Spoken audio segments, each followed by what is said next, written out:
week. It's Kim and Dave. Me Dave. too. Me too. Kim and Dave. You haven't figured that out. Back and Kicking It Live. We're going to make this very short and brief with our little intro because I've got a long DVD at the end of this, and I know I'm cut off at my 11 minutes, but I've got a really great recipe that I tagged on the end. It's one of the recipes that I'm going to be featuring when we go to the wellness workshop down in West Palm Beach. I'm going to show you guys this again. This is from the Natural Awakenings magazine. Okay, you see that pretty good? Every one of the Natural Awakenings has its ad. And this is a 4-day event down in West Palm Beach. All these raw food experts and nutritional experts are going to be down there. And we're going to be down there. We're going to be down there on Sunday at 1 o'clock, be doing a 2-hour presentation, food demonstration presentation. Also, I wanted to let everybody know that our recipes, our Healing in the Kitchen recipes, comes in a 4-set DVD. You guys can purchase that through us. Call us, or you can actually go to our website. We've got the website up now that you can actually go there on the video recipe page and click and download the recipes individually. So you don't have to purchase the whole set. You can just get whatever recipe you want. And it'll go straight to your email, and you'll have it right on your computer, and you can watch it just like that. And it's just a couple of bucks. So there's 2 ways to get the recipes and get some nummy goody stuff. Enjoy your week. Be blessed, and we'll see you next week. Chef Kim here. I have got a really kickin' good burger recipe for you today.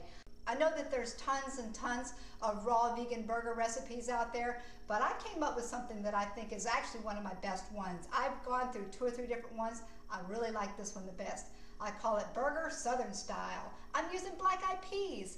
Who would have ever thought that black-eyed peas would be nice and sweet, and they give a really great hearty flavor. So we're going to create a nice black-eyed pea burger, sprouted black-eyed pea burger. Here we go. It's pretty simple ingredients. Check them out. Okay, what have we got for ingredients here for these yummy, nummy black-eyed pea burgers? These are so good. Okay, first off, I've got my sprouted black-eyed peas here. And who would ever thought that black-eyed peas sprouted would be sweet? A lot of times the beans are a little bit on the bitter side, but these are actually sweet. So all I did was sprout these, soak them in water overnight, and then drain them out, let them sit out, and then they sprouted up. See, they've got nice little tails on them, so they're ready to go. I've got some onion here. You can use any kind of onion you want, whether it be Vidalia, white, red, yellow, doesn't matter, whichever you like. I like red onion, so I use a lot of red onion. Then over here, we've got some rough chopped carrots, just a couple cups of that, just chopped out.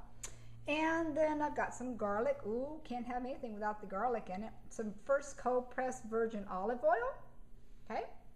Then over here, this is an optional ingredient, but I like it hot, and so does my baby. So we got a little cayenne in there, a couple teaspoons of, I think that's just like a half a teaspoon of cayenne. Here is nutritional yeast. So you get a nice close-up there. See those flakes in there? That's what we want to look for. It comes in a powder, but I like the flake better. Then over here, we've got some ground flaxseed. Okay, I've already ground this up, or actually my baby Dave ground this up. Golden flaxseed. And then the salt. This is a beautiful pink Himalayan sea salt. It's got a light pink tint to it. You can use real salt, Redmond's real salt, or Himalayan or Celtic sea salt. And then some more seasonings over here. We've got a spike, which I love spike. It's a blend of all these different wonderful herbs and spices, and a little bit of spike, and there's some black pepper mixed in there with it. Oh, and lest I forget, our raw ketchup. We've already got this ketchup recipe blended out in a little squirt bottle, but we're going to add some of this to it as well to give it nice, like a nice little barbecue kick kind of flavor. All right, so the first thing we need to do is take our main ingredients here with our sprouted black-eyed peas. All right, I'm going to go ahead and dump some of those in there. We can't do it all at once because I'm actually making quite a bit of a double recipe here. So I'm going to put about half of these in here for now because of my processor. I got to get everything in there. And then I'm going to dump the carrots. We want to blend these up a little bit first just to break them down before we put everything else in there. But this is all done in the processor. It's so easy. And then we got about half of the carrots. All right, and I'm going to go ahead and throw the garlic in there too because that really doesn't matter. So got all the garlic going on. All right, so all I'm going to do at this point is just blend this around. And you might need a little bit of water with this, but you really shouldn't need too much because we're just going to blend it all up and make it into patties and put them on a dehydrator and hydrate them up. So let's turn it on and whiz them around.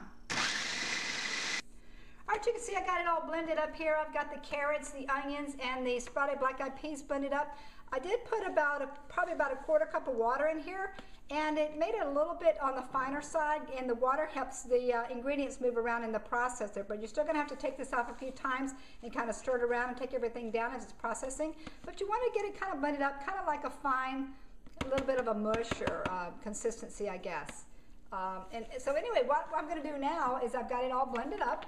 I'm gonna go ahead and dump in my ground flaxseed, okay? The flaxseed's what's gonna give it a little bit of a binder. Keeps it together when you're drying it out. I've got my awesome Himalayan salt. We're gonna put that in there. And of course all my seasonings. I got my spike and my little bit of black pepper. You can use white pepper too, it's quite good. And I've got the nutritional yeast. Now, if you don't want the nutritional yeast, that's optional. It gives a little bit of a nice, rich flavor and gives it like a cheesiness also. All right. So, and then I've got my cayenne. Just putting it all in there and just gonna blend it all up again. You're gonna have to take this off a couple times, like I said, and kind of get the processor, get it moving. Actually, what I think I'll do is just kind of help it out a little bit, like this in the beginning. Okay, you can see now I went ahead and added all the other ingredients in there. One thing I failed to mention before is you need to add your olive oil in here as well. So I just went ahead and dumped that in there while the processor was going. But see, you've got it, it's pretty wet right now. All right, so I'm gonna go ahead and add it. I had a little bit of the first batch left over that's a little bit with a texture. You can do this or not. You know, you don't want them super, super wet because you wanna be able to form them out into patties, but I left a little bit of it with texture and then a little bit of it a little bit wetter. So what we're going to do is I'm just taking it out of here and adding it to the bowl. And then we're going to add our special ingredient, our secret ingredient. What's the secret ingredient? Raw ketchup. Okay. Papa likes raw ketchup. Okay, so you can... All right, here's the famous secret ingredient. It's our raw ketchup. This stuff is so good. It tastes kind of like barbecue sauce ketchup. It's the nummiest thing ever. I've got the equivalent, the recipe equivalent, but I'm just gonna squirt some in here for now because I got an eyeball for it. So just go ahead and you see I'm just kind of squirting a little bit in there.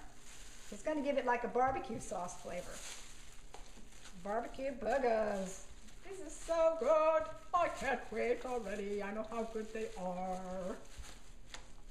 Oh, it smells great. I actually got this a little bit wetter than what it needs to be. So once you put the olive oil in there, and you got the wet vegetables and the sprouts have got some water content to them. So you technically really didn't need the water, but it doesn't matter because we can just put them into patty form. So what I'm going to do here, like I said, it's a little bit wet. You got to make sure you got some gloves on for this because the stuff doesn't stick all over your hands.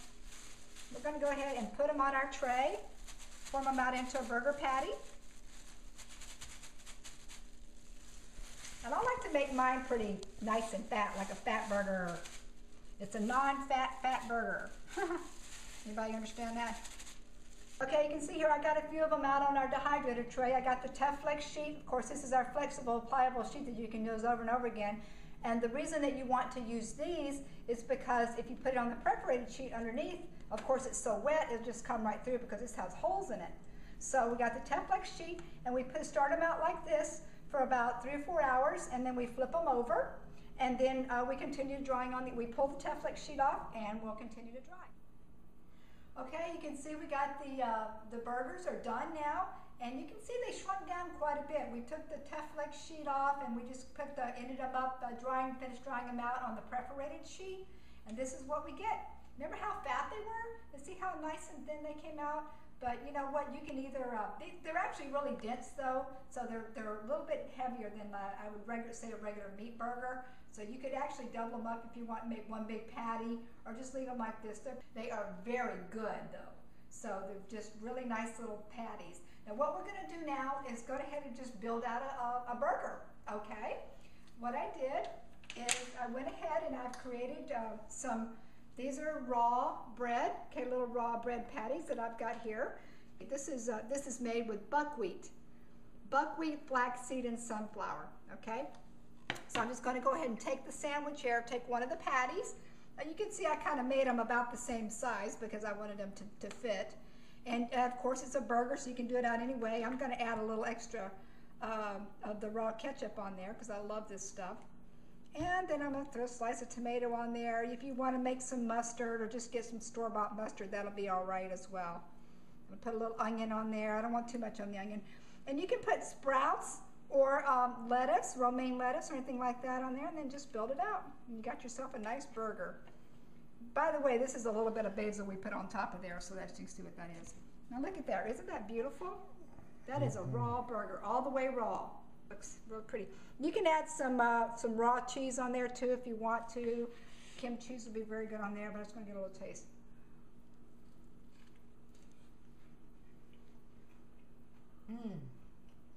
Wow. It's quite good. Gotta have it. You'll love it. Raw burgers.